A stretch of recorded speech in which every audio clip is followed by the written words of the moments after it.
Plot summary of Boesman and Lena by Athol Fugard. Colored couple Boesman and Lena arrive in Zwartkops, which is mostly muddy swamps, with all of their belongings on their backs and heads. They live in South Africa in the 1960s, when apartheid is in place. That morning, white people told them to leave their land in Cores 10 and bulldozed it. They spent the whole day walking to Zwartkops. Lena is mad at Boesman because he walked so fast and ended up in the mudflats. This makes them fight. Lena is upset that Boesman laughed at the poor people gathering their things that morning and thanked the white people for bulldozing their land. She thinks it's his fault that they're lost, and she's angry that she feels like she's wasting her life every time they have to pick up their things and walk to a new place. While she talks about her problems in a monologue, Boesman mostly ignores her and only responds to tease and laugh at her. Lena then asks Boesman when they were last in Zwartkops, but he won't tell her. Instead, he builds their pondok, or shanty, from things he finds along the way. Lena tries to figure out how they got to the different towns, but she gets frustrated and confused when Boesman asks her about the order of the towns she comes up with. Boesman then goes to look for more building materials for the pondok. Lena thinks about her journey and remembers that they came from Red House, where a farmer shot at them to get them off his land, then went to Zwartkops, Viplas, Cores 10, and then back to Zwartkops. She's glad she figured it out on her own, and she starts humming to herself as she builds a fire. When Boesman comes back, he doesn't believe Lena is happy, and when she tells him the path she remembered, he makes her doubt what she thought she knew. As Boesman finishes the pondok, he picks on her and makes fun of her. Lena hates the shelter and wishes they could go back to staying in a room with a door. Boesman tells Lena to forget about the past because now is all she has. Lena gets angry and decides she wants to leave the camp for good. Before Lena can leave, she and Boesman see an older man coming towards their camp. Lena calls the man over, even though Boesman protests and says he will beat her. The man comes to sit with them by the fire, which makes Lena happy. But she is sad when she finds out that the man is Xhosa and doesn't speak English or Afrikaans. She begs Boesman for wine, but he won't give it to her. He tells her he'll beat her if she goes near the bottles, then storms off. Lena shows the old man the bruises Boesman gave her that morning when she dropped and broke 3 empty bottles they could have used to get money. She talks about how he beat her so badly that the white men who were watching laughed at him. Lena shows the old man how to say her name, and when he does, she gets excited and gives him a drink. Then Lena starts telling the old man stories about the trips she and Boesman took. In the town they were in before Zwartkops, Cores 10, she fed scraps to a dog, who then followed her to the camp to watch her cook and make fire. Boesman hit the dog, so it wouldn't go near Lena until Boesman was asleep. Lena tells the old man that the dog was her best friend because it was another set of eyes that could see her. Lena also talks about how she and Boesman haven't been able to have children because one died at 6 months old and the others were stillborn. Once, she had a baby under a donkey cart with no one around to help. During Lena's stories, the old man gets up to leave several times, but each time Lena makes him sit back down and listen to her. Then Boesman comes back with more firewood. When he sees that the old man is still there, he is surprised and upset.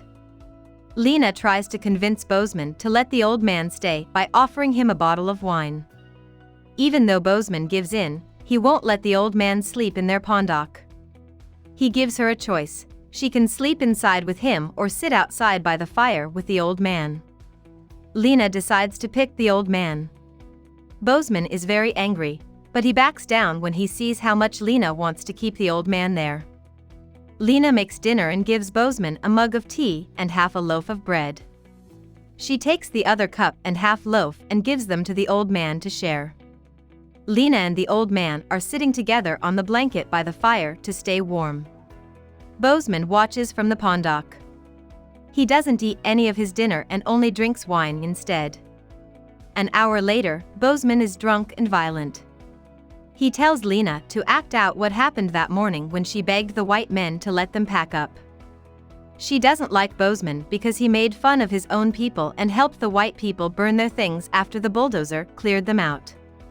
Boesman admits that when the Pondock was destroyed, he felt completely free, but when Lena said they should go back to the old trash dumps they always went to, he felt like he was being dragged down again. He also realizes that he and Lena are white men's rubbish, they use everything that white people throw away. He realizes that they are made of nothing but trash. The old man and Lena are then made fun of by Boesman, while Lena tells him to leave them alone. Lena sees that the old man is about to close his eyes, so she shakes him awake and asks Boesman to give them his bread and tea if he doesn't want his own. He pours out the tea and throws the bread into the dark, then brings his wine back to the Pondock. Lena and the old man get close to the fire and huddle together until Lena decides to dance to warm up. She dances and sings to cheer herself up, making up words as she goes. She sits down again, happy and warm, while Boesman looks on from the Pondock. Boesman then says that he was the one who dropped the bag with the empty bottles that morning, made Lena think she did it, and beat her for it. Lena is furious and asks the old man if he heard what Boesman said. Lena realizes that the old man doesn't get it, so she begs Boesman to hit her again so the old man can see that Boesman doesn't have a reason to beat her. Boesman says no, and when he looks at Lena with disgust, he realizes that they'll never be free or have lives that matter. At that moment, Lena realizes that the old man is dead because he was holding her hand and then let go. She is sad because she never found out his real name. Boesman gets worried when he sees a dead body in their camp and tells her to get rid of it. As Lena doesn't answer, he gets more and more angry and tells her she needs to be a witness if anyone asks who killed the old man. They make up questions about what the police might ask, and when Lena gives answers that aren't helpful or funny, Boesman gets angry and moves to hit her with a bottle. When he sees that she hasn't moved, however, he stops. She tells him to be careful because one body has already been found. Boesman gets very scared, but Lena says that the old man might not be dead after all. Because of this possibility, Boesman pushes the body and then kicks it harder and harder. When Boesman knows for sure that the old man is dead, he beats the body very hard. Lena tells him when he's done that he shouldn't have done that because the bruises on Boesman's body will make him look even more guilty. Boesman starts packing their things quickly out of fear and tells Lena that they are leaving. Lena says she's had enough and won't do it. She says she's done running and carrying all of their stuff on her back. She tells him that he couldn't go outside that morning because he couldn't fit all of their things on his back.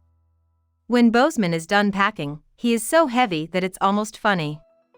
She tells him goodbye by telling him to go on without her. Boesman is stuck in place. Lena then looks at the old man's body and says, "You can't kill yourself too soon." She changes her mind and tells Boesman to give her the bucket that is on his head. She says they need to walk to Coegacop, which is a long way away. Boesman then tells her how the towns they've been to should be put in order. Lena says it doesn't explain anything when he is done. At least Lena is happy that a dog and a dead man got to see a little bit of their lives. Lena says again that she is still alive and still has time to live. She tells Boesman to walk, but to not go so quickly. Together, they walk back into the darkness. About the author. Fugard was born to English and Afrikaner parents in South Africa in 1932. In 1935, his family moved to South Africa, to the city of Port Elizabeth. He went to the University of Cape Town to study philosophy and social anthropology, but he dropped out before his last exams. He then worked for 2 years on a steamer ship in East Asia, where he started writing. He got married in 1956 and had a daughter. In 1958, he moved to Johannesburg, South Africa, where he worked as a clerk in a native commissioner's court, which taught him a lot about how unfair apartheid was. He started writing plays about these wrongs and also made a theater for people of different races. He put on the first performances of many plays, such as Boesman and Lena. He also put on the works of other important playwrights with a group called the Serpent Players, which was mostly made up of black men. He kept playing with them through the 1970s and into the beginning of the 1980s. After the end of apartheid in 1990 and 1991, Fugard's writing focused more and more on his own life. Fugard has written more than 30 plays, and in 2011, he won a special Tony Award for Lifetime Achievement in the theater. He moved to South Africa in 2012, where he now lives for good. Hope we summarized it fully and you liked it. Please hit the like button and subscribe to our channel so that we are motivated to create more videos.